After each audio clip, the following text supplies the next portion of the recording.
Ramazan davulu bile çalıyor yani. 10 parmağında 15 mark. İnşallah evet. Doğru. Çalıyoruz. 20 yıldır Ramazan davul çalıyorum köyümüzden.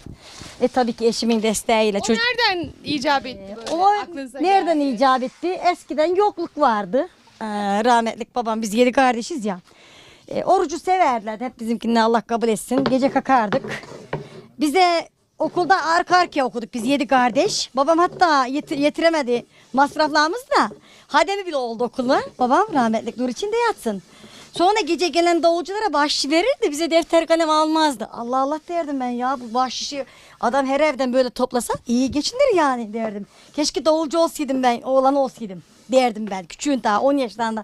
3. sınıfa gidiyordum, hatta 4'e gidiyordum yani o sene. Dedim ki eşime, işte babam dedim eskiden bahşişi çok verirdi davulculara. Biz de davul çalalım dedim eşime. O 2 yıl kadar çaldı. Allah razı olsun. Sonra onun tabii ki emekli olması